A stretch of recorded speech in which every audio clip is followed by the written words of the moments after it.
All right, welcome race fans once again to Virtual Racing Network.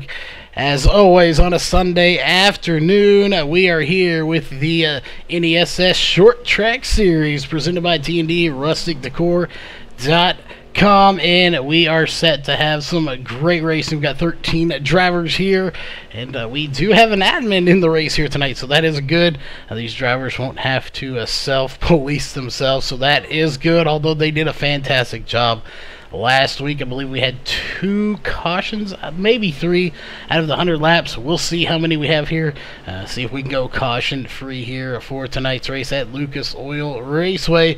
Before we get to all of the racing details and the point standings, though, we do, of course, want to go through all the sponsors that make this possible, starting with Walls Beard Co. If you have a beard, gentlemen, you've got to take care of it. So what better way to do it with some Walls Beard Co. Beard Balm, all natural and organic products.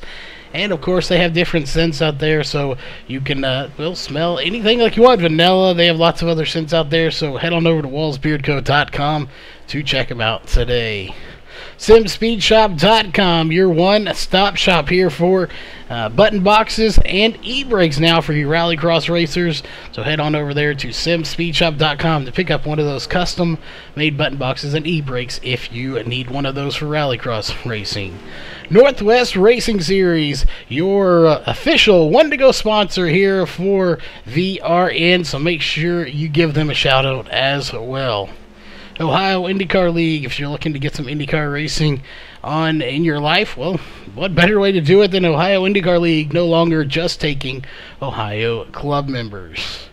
iRacing broadcast overlay graphics, that is ibog.co. If you're looking to have some graphics made, head on over there and get a hold of Jason Allison.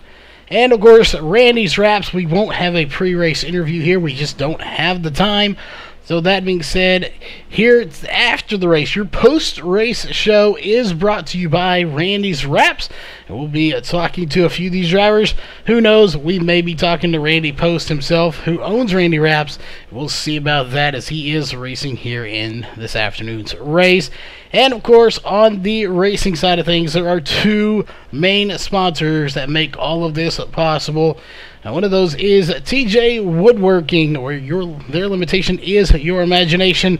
If you need any kind of work done with woodworking of any kind, you can give them a call at 515-797-0415. That is Tony Jones from TJ Woodworking. Awesome looking plaque. So if you are a league here on iRacing and you need to have a plaque done, make sure you check them out. T&D Rustic Decor out of Oklahoma.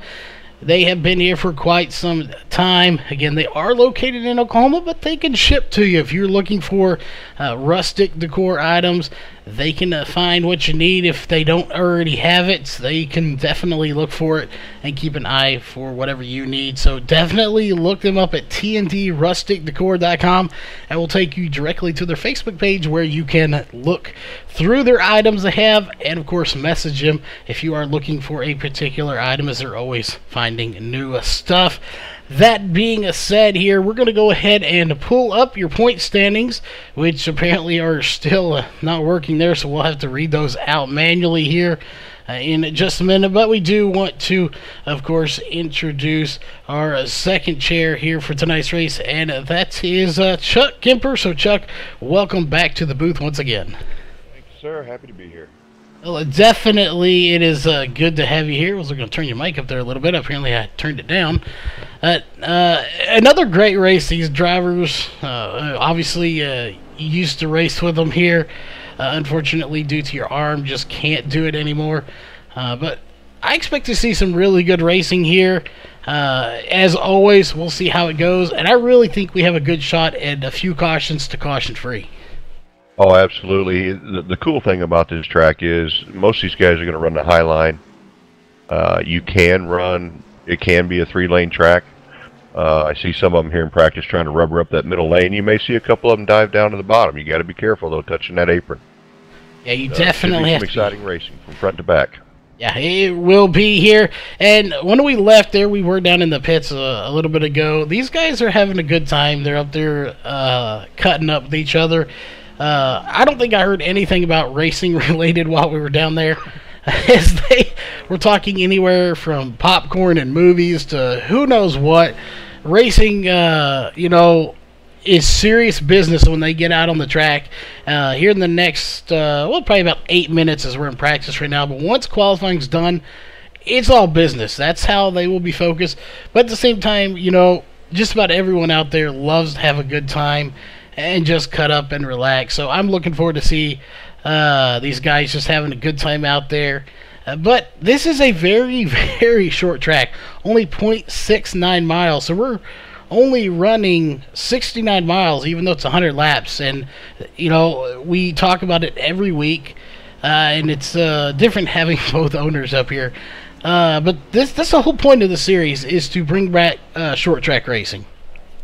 Absolutely. And if you've been listening to the NASCAR news, you've got several high-profile NASCAR drivers saying the same thing about the Truck Series. Take it back to the tracks where the Truck Series started, and that was when it was in its most popular days.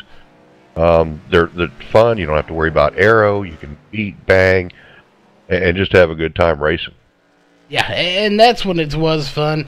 As you like to refer to it as the grassroots of racing.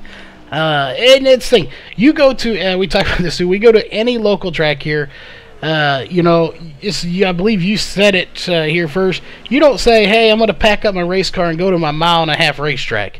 You go to, 3/8, half mile, quarter mile, you go to the little tracks. That's what made racing, and I agree, I think they need to get back to it a little bit more. And have more of those in there. It's beating and banging.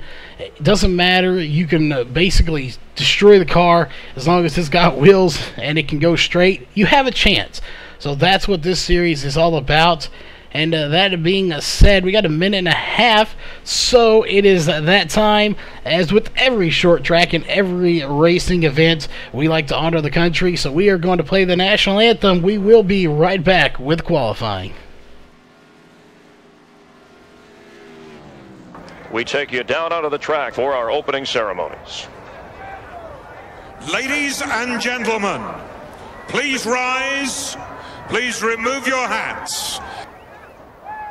Oh, say, can you see by the dawn's early light what so proudly we hailed at the twilight's last gleaming, whose broad stripes and bright stars through the perilous flight o'er the ramparts we watched were so gallantly streaming, and the rocket's red glare, the bombs bursting in air, gave proof through the night that our flag was still there. Oh, say, does that star-spangled banner yet wave o'er the land of the free and the home of the brave?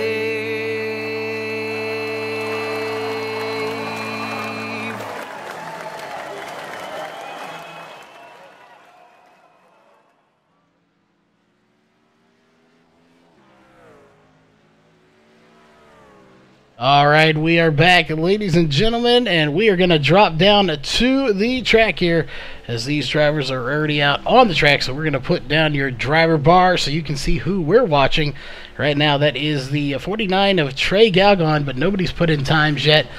So we'll see. We were talking about it there during the national anthem about Ed Sauls and Rachel Hunt, who have gotten quite a bit faster lately. Yeah, they're putting a lot of time, a lot of work into it. This was kind of a short week for everybody. Everybody had personal things going on, but that doesn't stop the testing. They're out there giving it everything they got, ready to race. Go up on Sunday at 1 o'clock, ready to go. Yeah, and for Ed, as we're watching him right now, out at the lake, so hasn't had as much practice. I'm wondering if maybe we should all go out to the lake. As I believe he scraped the wall, so his lap's not going to count. We'll see if this one does, but maybe a needed vacation is what everybody needs. Is come back renewed here, as he was the fastest in practice, but I believe he did indeed hit the wall, so his lap won't count. But Aaron Maspero is at the top right now. Nothing surprising there with a 20.285. But again, will those times be in the race itself? They probably are really taped up right now. Oh yeah, they're probably running 100%. Race wise, this kind of temperature, we should have a track temp somewhere around, I don't know, probably 73. You can get away in the mid 50s, maybe even some will test 60. Little dangerous getting up that high though if you get a long green flag run going. Yeah, you definitely don't want to be that taped up with a long green flag run. And we have a few drivers that are still out there trying to run their laps. Randy Post just ran a 21.097. Brandon Kaufman has not put in a time just yet. I expect him to here very shortly. As well, we can't see his name there. It's covered up, but it's a new paint job for him, I do believe. So we'll definitely see. It looks like he's got a college paint job going on there. And he puts in a 21.248. So again, Ed Saul's time's not going to count. Brian Jones didn't put a time in yet. Obviously, you're not going to be racing. You're here in the booth. And Kyle Ramsey is the admin for this afternoon's race. So it should be a good race. 13 drivers, and everyone so far has qualified. I don't know what happened with Brian Jones. I didn't see if he went out and nicked the wall or just didn't take her out there. From the looks, from what we're seeing on my end over here, he did not even go out for a warm-up lap at all. So we'll see. He's got a minute 46 still. He still has a chance. So it takes you about 30 seconds to do your warm-up lap and then 20 seconds for a fast lap. So there he does. I figured he would come out as he's coming out now. Just in the nick of time. And there are drivers that like to do that, wait till the very last minute and see what their competition is and see how much tape they want to put on there.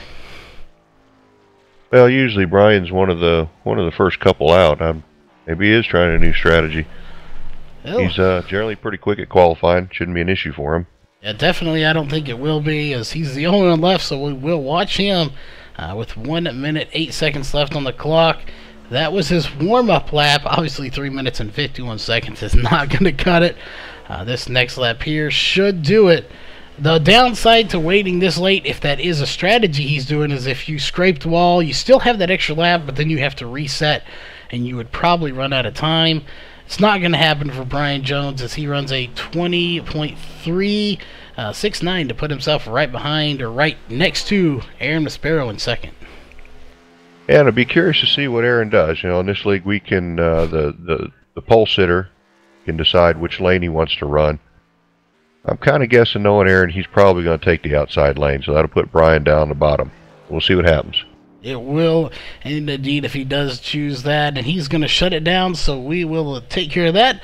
And that will be your qualifying order with Aaron Maspero on top. That is everyone right there you see on the list.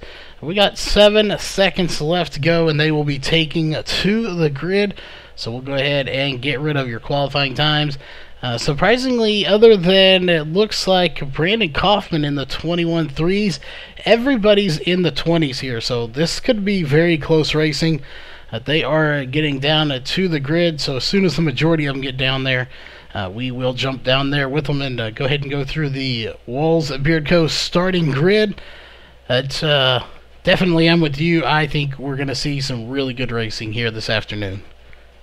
Yeah, 21 or 20.28, and then you're looking at a couple 20.3s, 3 of them, 20.4, 20.5. That's nothing on this track. That's a hiccup on a qualifying. So we should have some good racing. Aaron may be in for a little competition today. Yeah, he definitely could be. As we are just waiting. There's a few more that have not hit the grid yet. We'll jump up there to about Ed Saul's in the 81. And we will go ahead and go through your Wolfsbeard Coast starting grid, on row 1 is going to be the 41 of Aaron Maspero with a 20.285. On his outside, we'll see if they do swap. He does have the choice.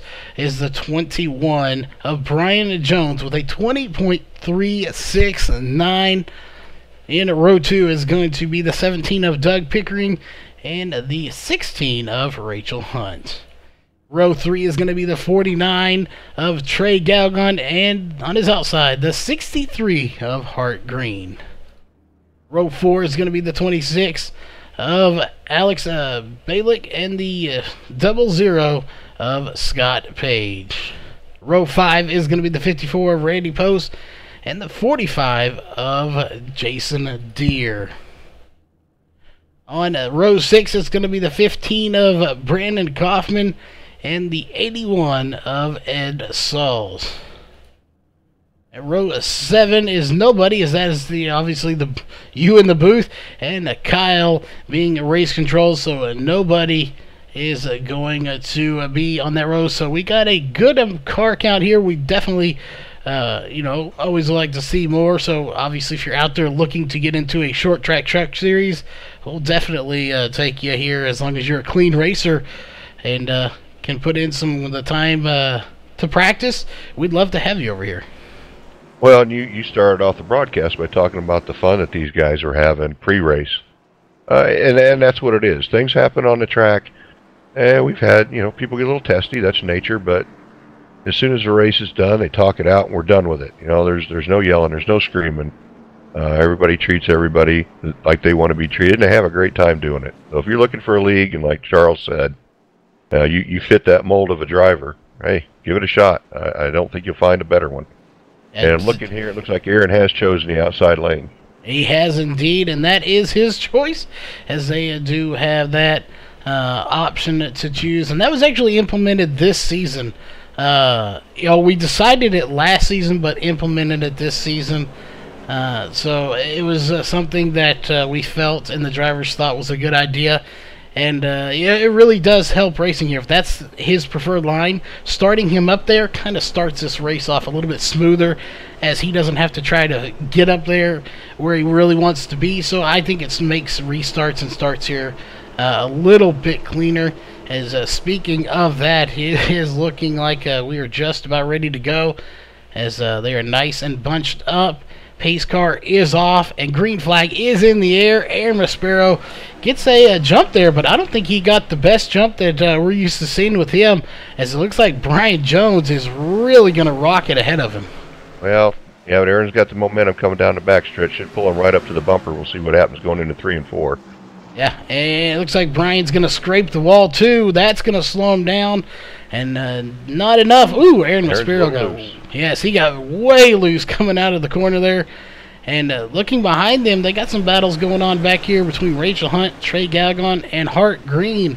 As Hart Green and Trey are just side by side. Rachel Hunt holding both of them off, though, right now.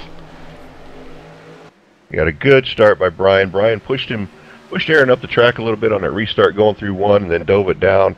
That's how he got to the lead. I thought Aaron might catch him a little bit, having the momentum coming off the top, but Brian played that well.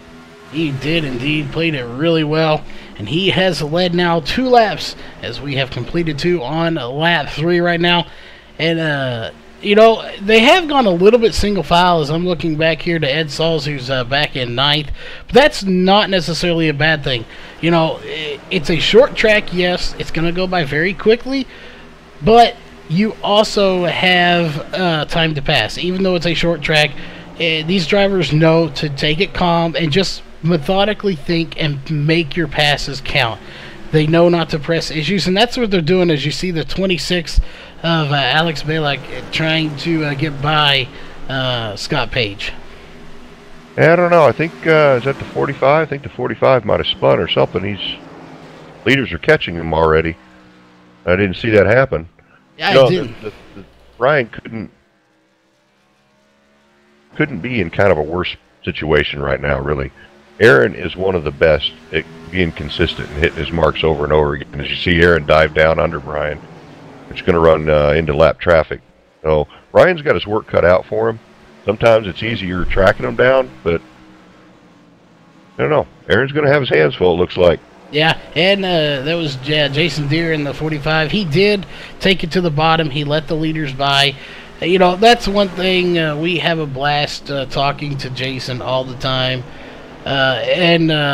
You know, he knows he's not necessarily the fastest driver out there, although he has gotten tons better since racing here. But he is a very respectable driver. He will not get in the leader's way. He lets them go. Even though it will put him a lap down, he could get that lap back with a lucky dog, but he's not the type to interfere with a battle going on for the lead, especially one when you have two very fast drivers, even three if you count Doug Pickering up there, and Rachel Hunt even trying to get into the mix. Oh, absolutely. And this, you know, you're talking about Jason, and you're right, he is one of the greatest guys that I know on iRacing. But all these drivers are that way. You know, it's if your truck's damaged, you're not running well, you've lost your tires or whatever, they're going to get out of the way if you're faster. They're not going to block you. They're not going to hold you up, particularly the leaders. So, got Aaron diving underneath Brian trying to make a move here. I don't know if he can hold him off. Looks like he can. Brian should come out on top still. Yeah, and that's the thing is we're watching this battle for the lead. You know, we use the word dive. Aaron is diving it in there. That's the difference between him and drivers you might see in the past, or in official races and stuff. He dives it in there. It's not necessarily a dive bomb because he's not going from the top to the bottom, but he is diving it in there. However, he knows when it's going to stick and when it's not, and you can see there if it's not going to work out. You see him lift a little bit and regroup. He doesn't try to force the issue. And that is, you know, just the skill level that these guys are on. They don't force issues. If it sticks or maybe the 21 slips up, he's got the pass made, but he won't force the issue. Oh, no, you're absolutely right. And the great thing is here is for a couple weeks, Aaron McSparrow's been able to run his own race virtually. Out front, pick his own lines, run smooth. Brian's giving him a test here. You know, he's having to put his truck, Aaron's having to put his truck in positions that he doesn't normally, or lanes he doesn't normally race in. So we'll see how that works on his tires and see how that holds up. Yeah, and that's another thing I was just about to bring up, so it's a good thing you brought it up there a little bit, is Aaron Sparrow, Doug Pickering. These guys are two, in my opinion, of the best drivers out there at conserving tires. You know, we've seen when there's been a few cautions in the race, they stay out. They know how to stay on these tires and drive on them. So will the 21 of Brian Jones be able to have that same type of tire-saving mentality as we may have a pass for the lead here? He's back to the inside, and it's not going to work. I think that outside is definitely where the momentum is, and Brian Jones is still able to hold him off, but will he be able to on older tires? Well, that's what I'm watching here. Aaron's, you know, and that's the tire wear is all based on the setup. If you want to go fast, there's a good possibility you don't have a setup that'll make a long run. Aaron and Doug are outstanding at finding that balance of having a fast setup and a good setup that'll give you great tire wear. So we'll see how Brian's setup is, and we'll be able to tell here probably in the next 2 or 3 laps. Yeah, and to go back a few spots, someone we just talked about, he was in 9th just about 3 to 4 laps ago. That is the 81 of Ed Sauls. He's up to 5th place. He is moving through this field very quickly. He just got by Hart Green, Trey Galgon, and Alex Balick, who is right there sitting in 6th, 7th, and 8th right now. So he may have something for these guys as he's running down Rachel Hunt pretty quick. If they can find a caution. I don't know if we're going to get one here today. You know, you got a fuel window probably of 55 to 65 laps. Just depends on how hard you're running it. Short tracks, you're going to have that kind of variable where you're just not exactly sure, can't pinpoint the exact lap. So where are we at? About a quarter of a way through a run right now. We'll see what happens. Yeah, just about a quarter of the way, and just almost a quarter of the way done with the race as well. As we'll go back up to the front here, still no change in the front 3. They've kind of got a little bit of a lead. Looks like Doug Pickering has about a 1.666 second lead over Rachel Hunt. We'll see if that does get a little bit smaller or bigger in the next few laps. But, you know, right now, if you're the 21, you have got all the pressure in the world, as it looks like the 41's going to dive it one more time. Still doesn't stick quite good enough coming out of turn 4. But right now, that 21 of Brian Jones, he has got a bumper full of purple. Man, he's got a side panel full of it now. You know, Aaron made it stick there going through 1, or coming out of 2. That's you can do that. You're going to gain you're going to pick up the lead here pretty quick. So we'll see what happens. I'm telling you, this is different for Aaron. Aaron's having to put wear on those tires that he doesn't normally do. So it's like you said, it's different. This is not where he's used to being. And normally when it is, it's his own teammates is ahead of him. So of Doug Pickering, and it makes it a little different. Although these are probably 3 of the cleanest drivers in the league. Not everyone in here is clean, but these 3 will definitely race each other very well. And that gap has gained from 3rd to 4th of Rachel Hunt. We're going to swing back there. It looks like Ed Sauls is going to stick it into turn here. Will he be able to get by? He is not able to either, so it really looks like that outside lane is the momentum lane, as even Ed was not able to get by Rachel Hunt there coming out of turn 4. Well, if you're gonna try the lower lanes, you got to do it when you have fresh tires. These tires, their right front's probably pretty worn by now, particularly Aaron and Brian Jones up front. They're driving these trucks really hard, so. Yeah, and one thing I'm curious here, if this thing goes caution-free, this could be a pit road race for Aaron. If he can try to get by, there he literally gets up to his door panel. They're side by side at the line, and this may be where he can make that move. It just cannot make it stick, but he's going to try one more time to see if he can. These guys, neither one of them's going to give up. I'm telling you. It's going to be either a win as Brian Jones gets into the wall, but still able to hold off Aaron Maspero for the line, or at the line, and he will lead the lap again. Like you said, neither one of them are going to give it up, and Aaron is coming back, and Brian hit the wall one more time. That damage hopefully won't slow him down too terribly much. I shouldn't on this track. It'd be okay, just have a little damage on the side. Believe it or not, front end damage here can't hurt you. Slow you down a little bit, but main thing is you're able to turn that truck and get it through 1 and 2 and then 3 and 4. It's a momentum track, and then right now these top 3 guys have the momentum. So see what happens here. And one thing too, you can either confirm or deny this, but normally when you get damage, at a lot of tracks, the bottom side is where you want to be, as they're going to take it 3 wide here. But the bottom side is where you want to be, and with damage, it'll push you up the track. Well, you're already at the top. That seems to be the line that's working. So you really don't have the damage pushing you up. You're already there where it wants to push you anyway. So that's another reason it's probably not going to affect him too terribly much here. At least that's what it looks like.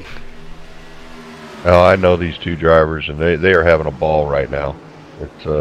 It's the kind of racing that we all want to do, side by side, battling it out nonstop. And these guys have been doing this for 32 laps already.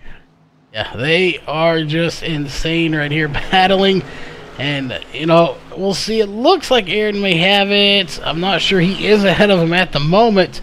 Can he make it stick at the line? That's really the only point that matters. Will he be ahead at the line? And I think he's officially going to do it. But that battle's still not over by any means. Brian gets loose, hits the wall. He saved it. He did save it, and that's going to let Doug Pickering by him, I think, as well. So those tires, I don't think it's the damage. I think these tires are just really worn out from racing. And right now, to be honest, I think maybe Doug Pickering has the best car out there as far as tires go. He didn't have to wear his out. Those front 2 will now 1st and 3rd probably have a lot of wear on those tires from battling like they did. Absolutely. Doug just sat back, took his time, watched what was going on in front of him. Was very patient. You could possibly be right. That does seem to be gaining just a little bit on Aaron, not a whole lot. We'll see here. And they do have a lap car coming up. That is Brandon Kaufman, who is a lap down now. He's about to go 2 laps down. Jason Deere 2 laps down. And we'll see. It looks like Brandon's going to keep it to the bottom, let them by on the high side. So we'll see how it's all going to play out. But right now, Aaron Maspero is the race leader, followed by Doug Pickering, Brian Jones, Rachel Hunt, and Ed Sauls. Those are your top 5 drivers after 35 laps completed on lap 36. And again, I didn't get an estimate here on fuel, but you've been around this track. What is our fuel window? You're looking at 55 to 65. It just depends. These guys that have been running up front, I'll be surprised if they go by past 55. Yeah, definitely be hard. Ed and Rachel, they kind of slowed down, was watching things. They may be good to 65, but fresh tires, once I hit 50, that halfway point, I'm looking probably to pit anyway, so I can get 4 freshies underneath me. Yeah, and I would imagine I'm with you. I think maybe some people may try to split this into halves here, go at the 50 mark. We'll see, especially if you're those front guys. Is that just a ton of wear? And it looks like the 00 Scott Page is borderline here. I thought he was there, man. That is actually Randy Post that he's battling with. So a good little battle going on between the 54 Randy Post and the 00 Scott Page. Both of them very good drivers, but I think Scott Page is going to get it. Never mind at the line, the outside line does prevail. And interesting, Scott is running a plain paint job here. He usually has a paint job on there, but no paint on it this week. Okay, I'm seeing an orange and yellow truck. Interesting. I'm seeing solid gray, so maybe I'm seeing the wrong paint job here. We'll try refreshing our paints here, see if we can't see a different car. We'll check back in with him, but I'm seeing a solid green and gray. So we'll see if that does change. They're going to go back up here. Doug Pickering right now .316 off of his teammate Aaron Maspero. And I can't tell, but it looks like he may be losing there as he went to .383. So he's actually losing ground here a little bit to Aaron Maspero, even on those older tires. Well, now you have Aaron out front where he can, and I say this every time I help you broadcast, this guy never misses his marks. He is the epitome of consistency. I enjoy watching him. I learn a ton by watching him, in fact. So now the guys have their work cut out for them. Brian did a great job keeping them at bay for 32 laps, but now they've got the work cut out for them. Yeah, this is definitely the time they got it cut out. And we'll see. It looks like Ed Sauls on lap 43, already coming down pit road, so a little bit earlier than the window. He does have a little damage. Looks more like just some cosmetic scrape damage, nothing too major, but already coming down pit road. Yeah, I'm not sure what the deal with that is. That's definitely going to cause he's going to have to pit again if that's the case, or maybe that, I don't know. A little soon for me, but maybe he wants 4 fresh tires and see what he can do. But we'll see bad here. News is this thing could go green. Yeah, and we have 56 laps to go, so if they can get 55 on there, he may try to conserve a lap and maybe try to push it to the end here and squeeze it out, but it is going to be very, very close if that's the case. And 2, if these other guys don't come down for another, 5 or 6 laps, those are going to add some new, fresher tires here to so the. You got Doug Pickering coming down pit road now too. We do, and Brian Jones both coming down. So these guys must be deciding that they want to come down a little bit earlier than normal. However, it could also be, that old saying, monkey see, monkey do. They saw one guy come down, and everybody wants to come down and be there together and not get on a different cycle. So it could be a lot of different things, or then our math could be completely off on fuel, but I wouldn't think yours would be. However, I would expect mine to be, as now we see the 26 of Alex coming down. Well, and to prove the point on the tires, Ed Sauls pulled out right in front of Aaron Maspero after his pit, and Ed took off and left him with the new tires. So Tires make a big difference here. Yeah, they definitely do. So we'll see these guys coming down. Trey Galgon going to come down. So, and there's the caution coming out. Oh my gosh. I'm not sure who it's for either, as we're trying to find it out here. See who it possibly is for, as I don't see anyone off pace here. Of course, it was being hard since they were on pit road as well. Let's go back here. We'll go back to maybe Jason Deere. See if we can't figure out, maybe it was Jason Deere or Brandon Kaufman.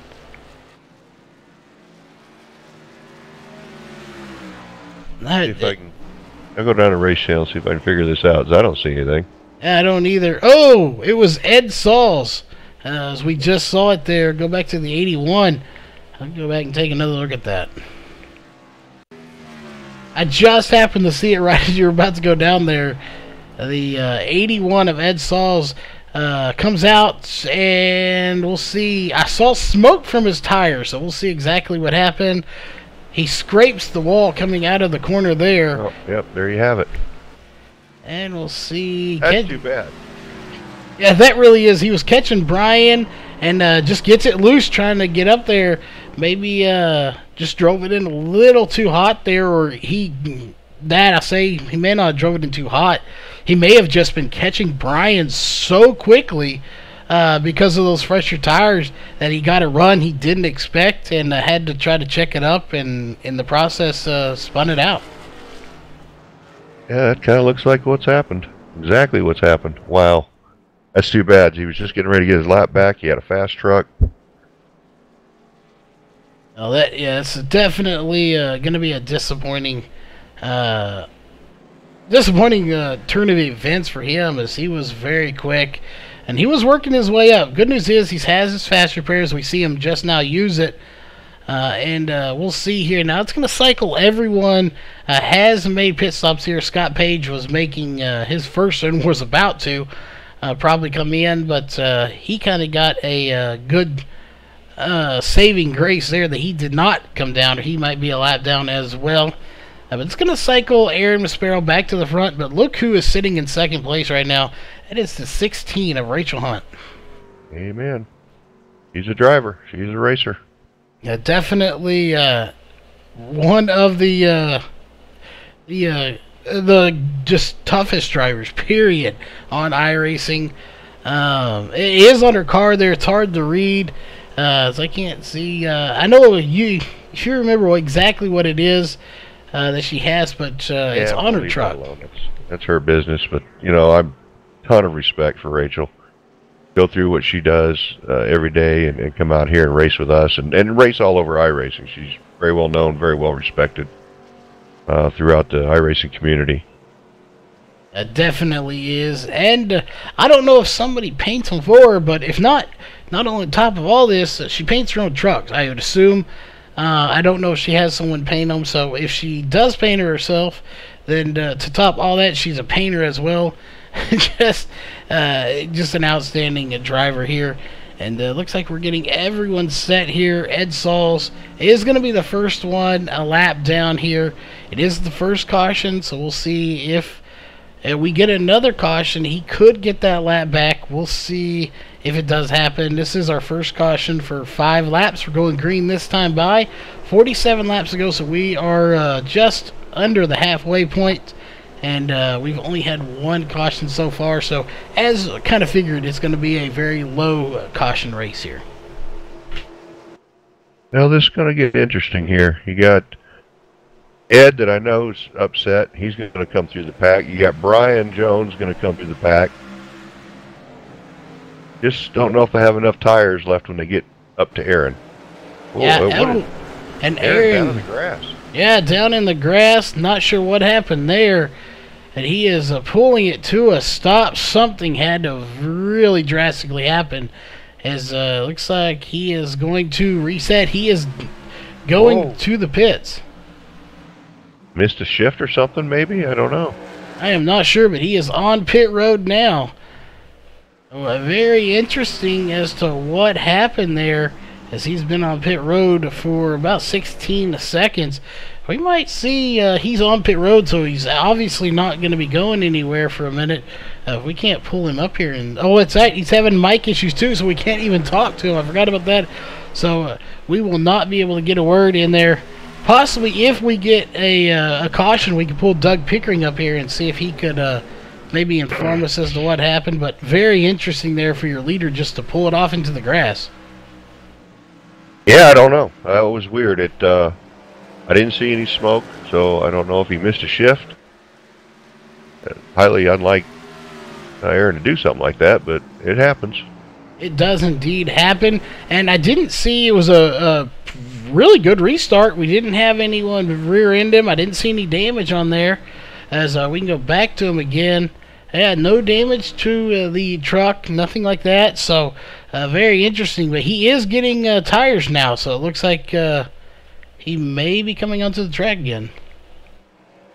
Oh, and I don't know if you got that, but we just got a message. Ooh, as the 63 gets together with Doug Pickering, that will bring out a caution.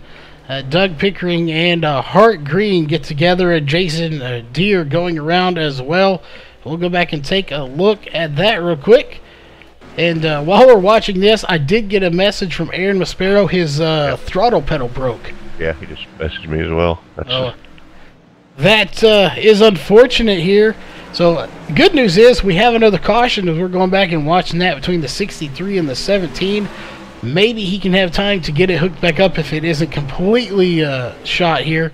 But usually that is not a quick fix. It's right there. It looks like the 63 maybe just got a little loose coming out of the corner. And Doug Pickering was right there as he got loose to collect him as well. Yeah, I'm looking here. Alright, Doug dives it down inside of him. I don't know. Doesn't look like there was any contact. I think, I don't know. It's so hard to tell here. We'll see if we can get a different angle here from the 63 of Hart Green. But, yeah, I think he just got a little loose coming out of that corner and turned it sideways. And it just happened to be that the 17 was below him. So just kind of an innocent victim there of getting loose there when he scraped the wall just a little bit. Well, this is really going to open things up. I'm seeing Doug Pickering on pit road for an extended period of time. Now he's out. Still have Aaron on pit road. Well, if he can't fix his pedal. Hold on, I just got a message from him. Oh, yeah, he does plan on being here next Sunday. He has to redesign a throttle pedal, so it doesn't look like he's going to be back the rest of this race. Well, that is unfortunate. It does happen. You know, while we're under caution here for a minute, we do talk about this. You know, we do our best here. Obviously, you know, we spend between the racing and the broadcasting and all that. There are thousands of dollars spent on rigs, computers, and all this to make this as real to life as possible. And at the end of the day, it is a sim. It's not real. However, sometimes, it can be just like a real deal. Your throttle cable breaks, but your throttle breaks, your steering wheel breaks. Like, there are components to this that, can happen in real life, and that's one of them there. Leading the race and your throttle breaks. That's definitely a very disappointing thing to happen. But just like its real life counterpart, you can have that happen in real life, and it can happen here too. Oh yeah, this is okay. We're not worried about 1/8 of an inch or 32nds of an inch on shocks and things like that. Well, we are on our open setups, but you're not going to have a mechanical failure on your truck. Not yet. iRacing hasn't gone to that, but I've been in races where people's steering wheels have fallen off, or their monitors just go blank, and there's nothing you can do to prepare for all that. Just maintain your equipment the best you can. But just like a car, just like a truck, you do have to maintain your equipment. Yeah, and it's equivalent, since we don't have like stuff here. Your engine can go if you miss a gear or something, but to hear, let me lose my voice here. Your computer is like the engine of this car, and you got to maintain it too, and keep it going here. And So we've seen it all: steering wheels, pedals, computers, monitors blanking out. You name it, it's probably happened on here. We've seen it. But it's unfortunate it does happen. But that being said, the green flag is getting ready to come back out, and look who's now leading this thing. That is the 16 of Rachel Hunt here, with just a few laps left to go. She's out front, and the other car that's up there, kind of newer to the series, Randy Post, as he is going to take the lead, and it looks like Brian Jones gets into the 26. I tell you, I'm not a fan of that move that Brian just pulled. That was you could have taken out a whole lot of trucks. Yeah, it definitely didn't work either. On top of that, as they ended up staying behind the 26. I'm not sure maybe if he let him by after that, or if he just was not able to do anything after that. Woo! Oh, Trey Galgon goes around. And so far, no caution here for Trey Galgon, as he was off the racing surface. I think he may have just got into the wall there. Looks like he hit the inside wall. He broke loose on his own, and then got a little help going all the way around. It looks like he tagged the inside wall with the nose. I didn't see if the engine blew or not. I didn't see, as we'll go back. He's still at 120, so it looks like for the most part that truck's damaged, but still going. Just breaking loose on him. And, you know, this very well could be Rachel's race here. This would be her first win ever, and I can guarantee you it would be a awesome win for her. As, you know, anyone that's been up front, with the exception of Rachel Hunt, has had issues here tonight. Spinning on their own, having stuff break on their equipment. So we'll see if Rachel Hunt could pull this out. Well, you can't count out Brian Jones. He's, you know, he's accustomed to leading. Been up there a couple times. He runs the Monday night series with these guys as well, so he knows the drivers. I kind of look for him to sneak by the 26 here in a couple of laps and give Rachel a run. And we'll see if the 26 can get up there as well. He is a rookie this season, doing a really good job here for only 3 races in. I believe this is the 4th race, if I'm not mistaken. So 4th race here, and I don't believe he was here for the first 2, so it's only a 2nd or 3rd race.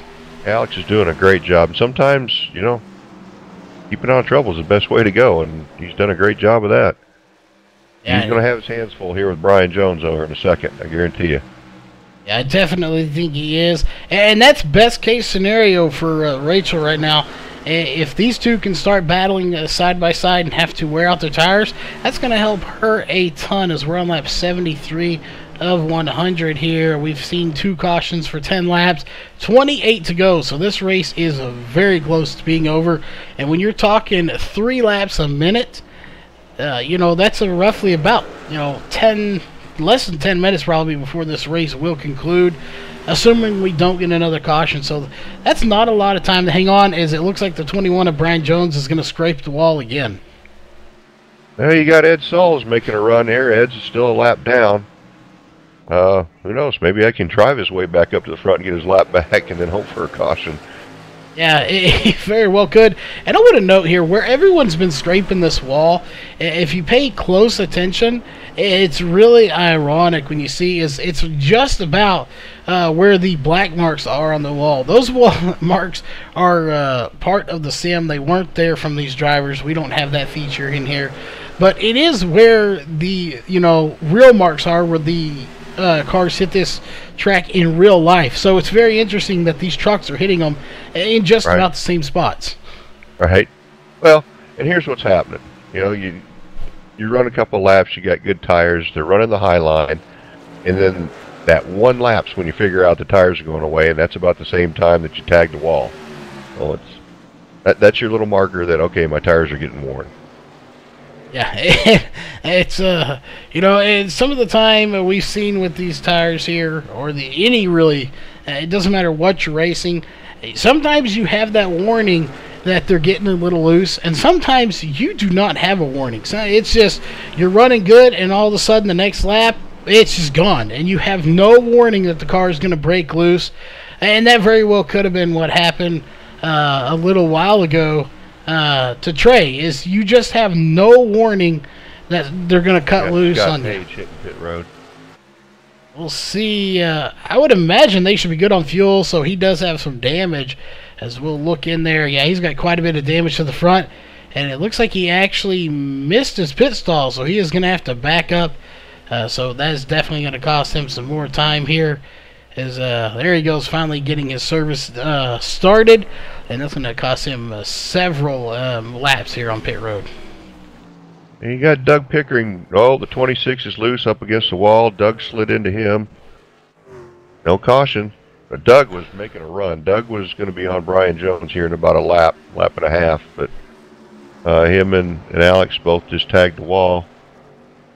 And that's what we've seen here, too. Very surprising is, and I don't think any of these drivers are going to be mad at each other because we have not seen any, just blatant somebody wrecking someone, anything like that. It's all been just people racing hard and getting loose. And then, unfortunately, part of racing is there's nowhere to go. If they're an inch away from each other racing and they get loose, it happens. Like, in this case, he wasn't an inch. He was about probably a foot or two, but he got loose, and there was just nowhere for Doug to go but into him. But somehow they all managed to recover from that and not bring out a caution. That in itself is just amazing. Well, we say it every week.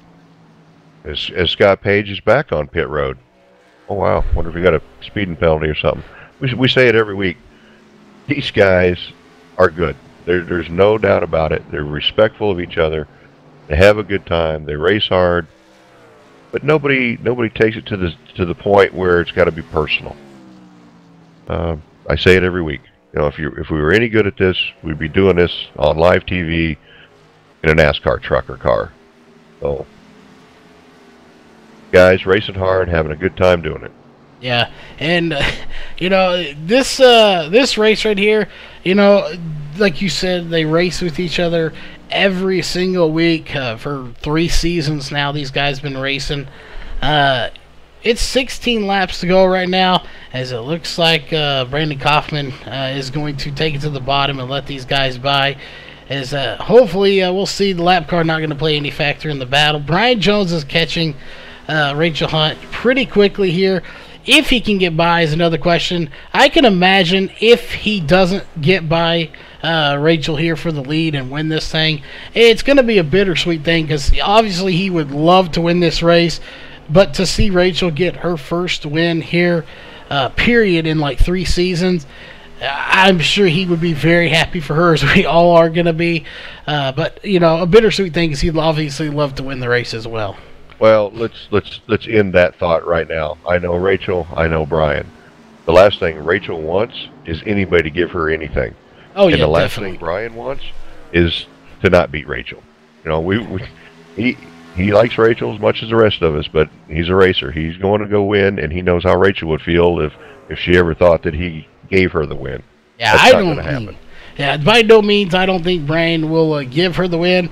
It will be bittersweet if he can't get by her, if he just physically can't get by her to win this race. He would obviously be upset that he couldn't win, but happy for her. But yeah, she's not going to let him win, and he is not going to let her win either.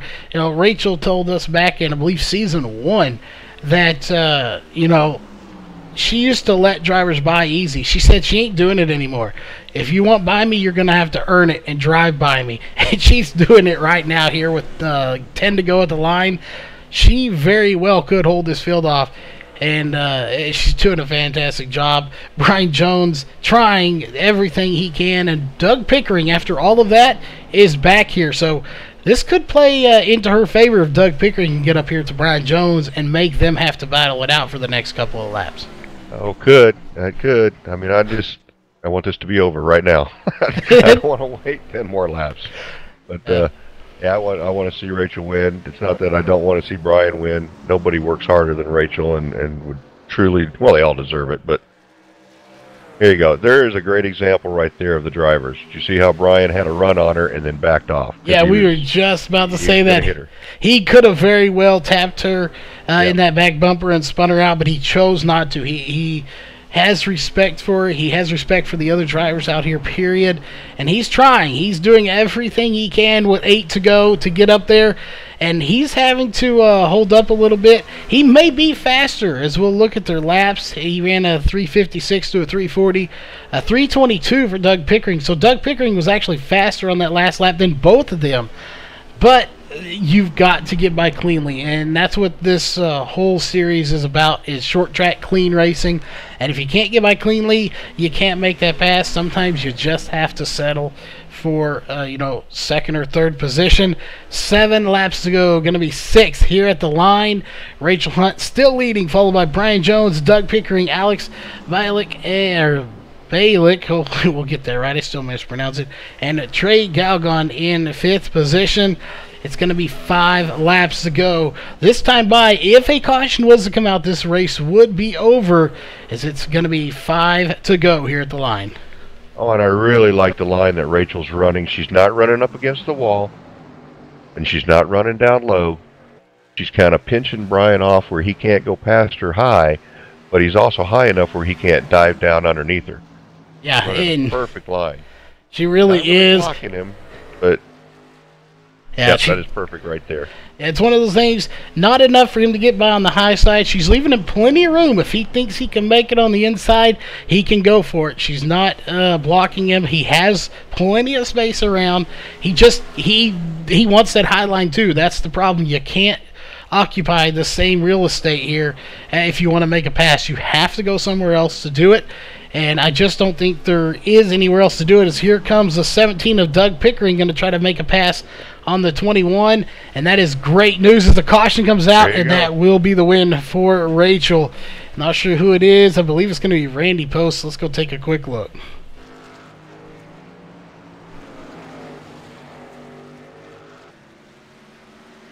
We'll see back here to Randy Post. He was battling with the 63 of Hart Green.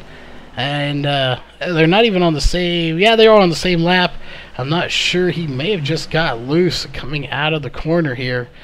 We'll have to just wait and see as we're on the replay camera.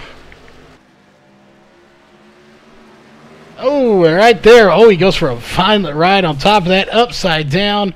What a violent ride here for him. Let's take another quick look at that. That was a violent ride for Randy Post. I'm not sure here. We're going to try to zoom in if he had a little bump from the 63. No, he didn't. He just got into the wall and actually shot across the track and then upside down, flipping the car. That's a very unfortunate end here for him. But Rachel Hunt, after all of that, she is just a few, actually less than a few, 1/2 a lap under caution away from winning this race. I think I'm reading Rachel's. We won't be able to interview her; she won't talk. But she's having a good time with this win. I can tell you that. I won't tell you what she said. Just having a good time with it. Well, I can only imagine. I can almost assure you that you will see some bumps to her back bumper. Some people coming up and kind of, swiping her, giving her congrats. I can almost assure you will see some of that here. As there's the 21. He's going to go up. Kind of missed her, but, he got the concept down. As he is going to congratulate her here. The 17 going to congratulate her a little bit. And everybody is very ecstatic, I'm sure, to see Rachel get her first win. I'm not sure she's still not in race mode. Here she comes. She's going to go do some celebrating here. She's going to pull it to the front stretch. I believe that says Kroger on there, and she's going to do some donuts here. And she's got to, crinkle up that back fender a little bit. That way it doesn't have to go through tech of any kind. But she is going to do some donuts. We'll definitely celebrate this win here. And we'll be able to talk to our second and third place. While she does some burnouts here, we are going to go ahead and get to your unofficial race results. Again, coming away with the first win ever here in the series. That is the 16 of Rachel Hunt. Second place will be the 21 of Brian Jones. Third place, the 17 of Doug Pickering. Fourth place, the 26 of Alex Balick. And the fifth place car will be the 49 of Trey Galgon. Sixth place will go to Ed Sauls. Seventh place, Brandon Kaufman. Eighth place, Hart Green. Ninth place, Randy Post. And 10th place will go to Jason Deere. 12th place will go to Aaron Maspero. Obviously, or 11th place, sorry, but let Scott Page in 12th place. Aaron Maspero not having the night he wanted here after that throttle braking. Chuck Kemper, obviously, and you're here in the booth with me, and Kyle Ramsey is race admin. He was not racing. What a race here. We're good in just a minute. Step away for a quick minute, and we will be right back with your post-race show presented by Randy's Wraps.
All right, we are back here, ladies and gentlemen, with your post-race show, of course, presented by Randy's Wraps. And what a race it was. Finishing in third place, that is the 17 of Doug Pickering. As usual, we see up here in the top three getting a post-race interview. What was this race like here, and are you happy with the third place, or you think you could have got up there and had something for him had that caution not come out? I don't know what went wrong with Aaron's car. If the caution hadn't come out, I think we were pretty much 1-2. Brian pitted the same time as me, and I think he was about 4 seconds back, 3 seconds longer coming out the pits. So I think we would have been done and dusted, but short track racing, it happens, you know. Yeah, we had a quick car. Brian had a quicker car on one lap and put it on the front, and that's what you need to do here to stop people getting past. So, yeah, it was good fun racing. And it was good fun watching those two, you know, Aaron and Brian racing side by side for so many laps. Yeah, and it looks like for once we get to inform you. We got a message here from Aaron as to what happened. His throttle broke there on the restart. Oh, damn. So that is what that caused that. That's why he pulled it off. So having some serious issues, Mike still messing up, and then throttle breaks leading the race. So unfortunate for him, as he is going to finish in a 12th place here. But overall, you know, a great race for you, obviously for Brian, and everybody I'm sure is down there congratulating Rachel on her first win here. But overall for you, great race. You know, we don't want to keep you too late. I know you might have another race to get to, I do believe. But any quick sponsors? Oh, well. No, not too much, Uddy. Yeah, just Hazy Signs and Designs, and the guys like Aaron who help with the setups every week. It's, you know, it's good. And the guys, the good racing. I mean, again, we had a lot of green laps and not that many cautions for short track racing, especially somewhere where it's so hard to pass. So yeah, really good racing. So yeah, congratulations to Rachel and Brian for doing a good job and getting up there. It's, you know, the points we've got, keep it close between myself and Brian at the top, and that's what we like. That's what I want at the end of the season. I want to be racing for the title on the last race. Well, definitely, it is going to be a very tight racing here, and obviously, again, congrats on second place. And we'll definitely be looking to see you next week as we do some more battling here at Short Track Racing. And of course, in second place, that is the 21 of Brian Jones. First off, congrats as always on second place. We saw you scrape the wall a few times. Did that damage slow you down? Because it didn't look like it was doing too much damage to you or slowing you down here on the track. Yeah, I'm not sure that the damage did a whole lot. I was a little bit worried about it. I could see my front right fender kind of sticking up a little bit. But, as always, I just want to save that fast repair in case I pop the motor at some point. So it was a good race. I enjoyed it. I was lucky to get in front of Aaron at the beginning of the race and kind of give him a little slide job. But, I was kind of battling with him for a while, and he was able to get around me. And once he got around me, he was just gone. So I was lucky to have that caution come out and, have another chance at it. Well, definitely. I think there may have been a different outcome had we not got that very last caution. But before we let you go, do you think sponsors and stuff like that, go over just the race in general here tonight for us, especially that high side. It looked like the high lane was the lane to be in, and just really couldn't do a whole lot of passing down in the bottom. Yeah, I mean, every time you come here, you got to expect the high lane to be the dominant lane. Aaron knew that. He picked the outside lane on the initial start, and after the first probably 2 laps, it just becomes so dominant. It's really hard to pass. But I honestly do think that this is one of the best tracks in iRacing. Just the racing that it produces is always amongst the best, and I just want to congratulate Rachel for a good win. All right, yeah, she did. Fortunately, we don't get to talk to her, but any sponsors you need to thank out there on that car, I know you got some, and then anyone you just want to give a shout-out to. Yeah, I want to thank Jalopnik.com. I also want to thank you guys at VRN for putting on the race. All right, well, again, congrats on second place. Unfortunately, we don't have a chance to talk to the winner here, but we do want to get down there before she leaves so we can do some celebrating, and congratulations to her. So that being said, we want to thank, of course, all of our sponsors here for coming on board, as always, to VRN and the league. So without further ado, we want to thank Walls Beard Co., Sim Speed Shop, Northwest Racing Series, Ohio IndyCar League, iBog, and of course Randy's Wraps here for the post-race show. And on the racing side of things, TJ Woodworking, and of course T&D Rustic Decor. Big shout out to both of them for coming on board once again this season. That, of course, is going to do it here for this afternoon's broadcast. Make sure you stay tuned for tonight's broadcast as we come back with the Race Core Xfinity Series tonight at 7:10 Central, 8:10 Eastern, as we get ready for some more great racing. Till then, have a safe afternoon, and we'll see you there. This copyrighted broadcast may not be used in any form without the authorized written consent of Virtual Racing Network. VRN would like to thank all of our fans for your support, and we hope you enjoyed today's broadcast.